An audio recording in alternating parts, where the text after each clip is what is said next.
Yo Minanosaka des and welcome to the second part of our Ashi. Let's finish this masterpiece. After the match they just won, the team goes out to celebrate at the same time as the Tokyo City Esperion match, so they end up watching. This was Kuribayashi's debut and Ashito is baffled that someone just slightly older than him is able to play in Japan's first division and perform so well. While watching, his classmate Henri tells him he can learn something from the way Kuribayashi plays, and as usual our boy obsesses over those words and takes them the wrong way. And the news that A-team goal scorer Yoshitsune got injured and Fukuda will be watching the next game to seek his replacement only fuels him further. First half, Ashito keeps trying Kuribayashi's killer pass, failing to do so and infuriating his teammates. However, a halftime bit of wisdom from coach Nozomi led him to find his answer and he starts the second half perfectly, switching the play to Otomo and running in front of goal to get to the end of the cross. The game ends 3-0 and Ashito gets called to the clubhouse where the biggest plot twist I've ever seen takes place. Fukuda asks our boy to play defense, saying that he can become a world-class fullback and will never play forward again, proceeding to tell him exactly why he can't become a top striker, pinpoints and everything. And we also find out that Fukuda was planning on making Ashito a defender since their talk at the beach, so he asked Nozomi to play the bad guy to motivate our boy. This whole reveal made me like Nozomi as much as I do. We find out he was a bench warmer for Esperion when Fukuda was coming up, and now that he's basically his right hand at the club, he was completely against this approach, but decided to trust his old friend. This information pretty much destroys Ashito, so he misses the curfew just wandering about, making his teammates worry and start looking for him. The one who finds him is Hana, and after cooking for him, she calls Ashito's mother, whose words once again bring him back on the right track. And yes, I teared up again, leave me alone. We then get an interesting interaction between Kuribayashi and Akutsu in the gym, where the star boy tells our douchebag he should teach Ashito how to defend and that his playstyle suits the left back position. When our boy returns, Akutsu insults him again, but Ashito asks for his help to learn how to defend like the bigger man he is. Togashi has to take the teacher role again, helped by Asari, and the next training session comes by, where our boy plays as left back for the first time.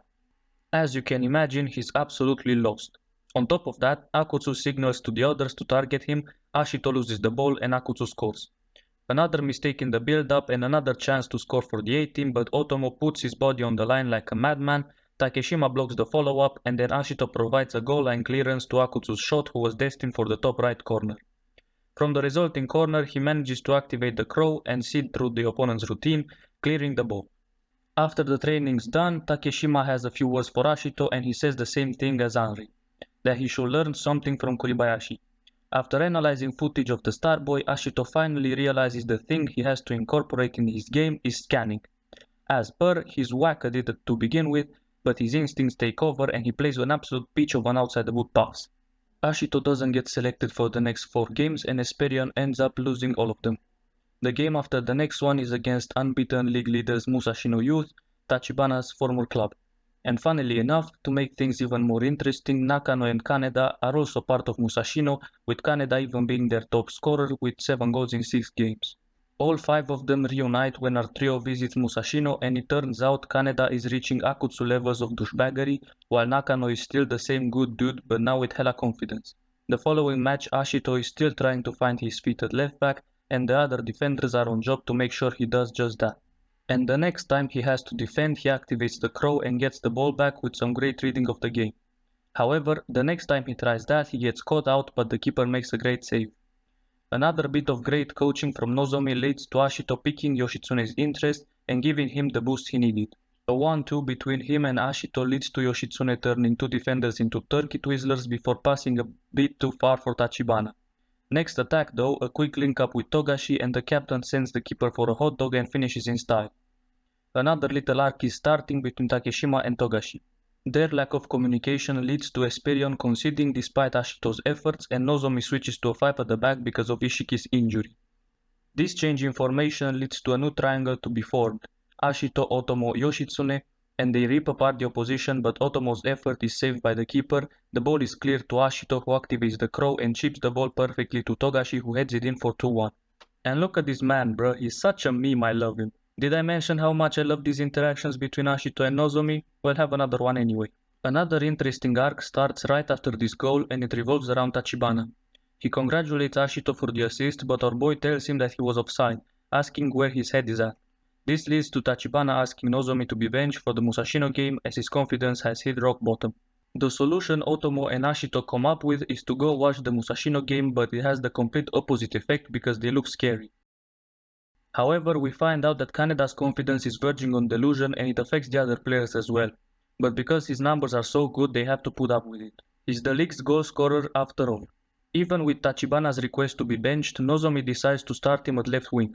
And the game starts with Esperion switching the play often to combat Musashino's high press, and Tachibana and Rohan miss two great chances. When Musashino started to get into the game, Kaneda is left one-on-one with the keeper, but Ashito makes a recovery and fouls him at the edge of the area, resulting in a free kick and a yellow. Nothing comes of it, but during the next build-up, Kuroda makes a mistake, Kaneda intercepts and hits the bar, and his follow-up gets blocked by Togashi. He's turned on beast mode now. Kuroda wants to make up for his mistake by man-marking Kaneda, and he does so fairly well, but the difference in size ends up being too much of a factor, and Kaneda gets a shot off. The keeper pounds it into the crossbar, but Musashino's captain Muto is there for the follow-up. Tachibana finally fixes up and gets back to his former self, carries the ball forward, but his pass is a bit too powerful. Otomo gets a touch to it, but it looks like it's going out. However, there's our boy who keeps the ball in play and crosses it by sliding. The keeper doesn't punch it well at all, and look who's there to capitalize, in majestic fashion may I add. Tachibana finally gets his first goal for Esperion, and look how much it means to him. Ashito keeps bombing up and down the left flank and manages to score after another great Tachibana play, but he was offside and his next effort is blocked by Muto. Musashino changed their approach, playing an offside trap that works twice against Tachibana and Rohan, until Ashito manages to combat it, but Muto is there again to get the ball back and plays a delicious ball into Kaneda, who doesn't miss his 1v1, delightful finish to the keeper's legs. After that, Kaneda asks Muto that the next pass should be in between Togashi and Takeshima as their chemistry isn't that good. The captain does just that, and even if the two center backs outmuscle Kaneda, he still gets the shot off and it would have certainly gone in if it wasn't for Kuroda. This phase from Togashi makes sense, as one of the episodes was mostly a backstory of how Togashi got invited to trials in 6th grade to Esperion. This is how we find out why he has such a bad opinion about promoted players, because he clears the ball off the line hurting himself against the post and says that the promoted player's priority is becoming pro, not winning. So Kuroda saving a ball off the line and hitting the post, hurting himself, is a direct callback to that, showing how much Kuroda has grown as a player.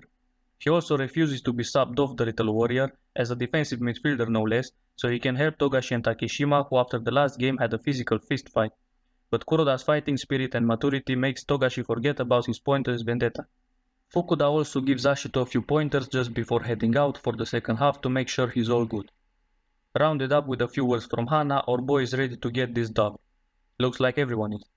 And we get to see again just how amazing Nozomi is at coaching players, telling Togashi just what he needed to hear in order to motivate him, and look at this absolute unit of a man manhandling Kaneda. What a sight. Togashi got my man shaking in his boots, but who wouldn't? Look at that monster. Ashito activates the crow and him and Tachibana run across each other with Asari coming in as the third man, quick 1-2 with Otomo who finishes it nicely. Ashito continues to inspire his teammates and control the game, switching the play to Asari, getting it back and dribbling to the byline, turning two players and crossing to Otomo who hits the post because of Muto's pressure, but Ashito follows up and makes it 3-2.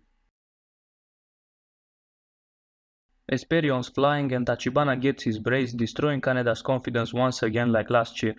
However, Muto and everyone else show their support towards their goal scorer, and the captain knows exactly what to say for Kaneda to regain his confidence. Even if it didn't change the game result, it apparently was a hell of a game. And the good news don't stop here, Otomo, Ashito, Togashi and Kuroda being promoted to the A team. And once again, Nozomi solidifies himself as a great character when Ashito comes to thank him for everything. This guy always knows what to say and how to say it, it's unreal.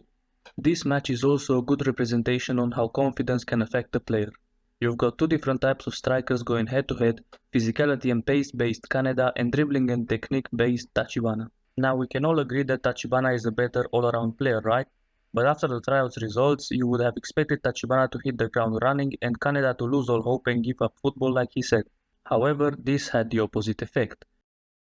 Tachibana found himself surrounded by players he deemed as better, so he lost his way of playing football and therefore his confidence, while Kaneda turned his disappointment into anger and then motivation, and most importantly scoring goals. Because goals brings more confidence, and confidence brings more goals. And just like we've seen in the game, this can change oh so very quickly. The faith Nozomi showed by starting Tachibana made him rediscover his ways, and the confidence boost got him 2 goals. On the flip side, Kaneda started the game confident, created and fought a lot and looked like he was gonna score every time he got the ball.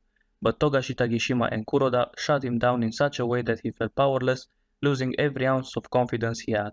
Moral of the story, confidence is a huge factor in a player's performance, especially a forward. And the anime leaves us off with a cliffhanger and a half, with Ashito stepping on the field with his mates as a member of Team A.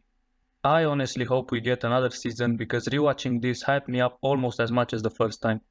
And there goes, in my opinion, the best football anime I've seen. A great mix of humor and emotion alongside top tier animation. And I haven't seen Blue Lock, I'm saving that for later on when hopefully I'll have another channel so I can react to it first. But that's a long way away. I hope you've enjoyed me waffling about a football anime. Next I'm gonna go over my very first anime and the one that started my anime journey, Inazuma 11. And that one has a lot of bloody episodes. Anyway, if you've enjoyed this video, leave a like. If you find me entertaining, hit the subscribe button and hopefully we'll see each other next time. Sayonara.